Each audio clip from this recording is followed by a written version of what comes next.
রাজধানী সহ দেশের বিভিন্ন হাসপাতালে হঠাৎ করে বেড়েছে জ্বর আর ঠান্ডাজনিত রোগীর সংখ্যা।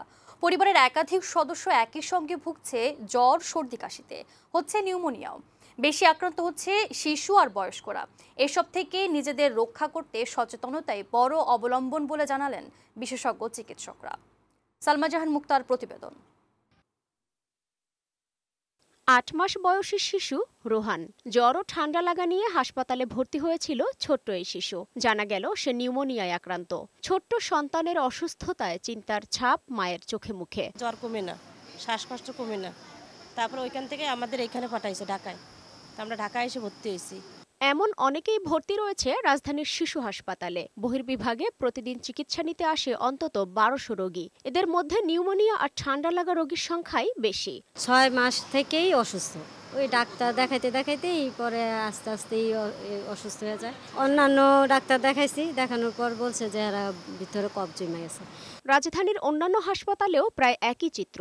দীর্ঘ লাইনে অপেক্ষমান রোগীদের বেশিরভাগই ভাইরাসজনিত জ্বর, ঠান্ডা, কাশি নিয়ে চিকিৎসার জন্য এসেছে। এই সিজনে দেখা গেছে যে অন্য বারের তুলনায় সর্দি কাশির রোগীগুলো অনেক বেশি আসছে, এবং এই সর্দি কাশিগুলো যেটা হচ্ছে অনেক ভায়োলেন্ট কাপ হচ্ছে, মানে এই কাশিগুলো সাধারণত অনেক বেশি দিন থাকছে। বিশেষজ্ঞরা জানান, মারাত্মক পরিবেশ দূষণের পাশাপাশি দিন ও রাতের তাপমাত্রার তারতম্যের কারণে এসব অসুস্থতা বাড়ছে।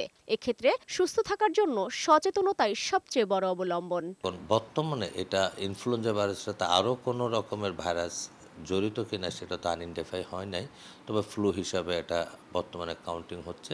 ফ্লু সংক্রামক তো মাস্ক ইউজ করা, হ্যান্ড স্যানিটাইজার ইউজ করা। শুধু রাজধানীই নয়, দেশের বেশিরভাগ হাসপাতালেই এখন জ্বর, ঠান্ডা, কাশির রোগী বাড়ছে। চট্টগ্রাম মেডিকেল কলেজ হাসপাতালের পরিচালক ব্রিগেডিয়ার জেনারেল শামীম আহসান জানান, গেল কয়েকদিনে হাসপাতালটিতে জ্বর, ঠান্ডার রোগী উল্লেখযোগ্য হারে বেড়েছে। চট্টগ্রাম মা ও শিশু হাসপাতালেও বাড়ছে রোগীর ভিড়।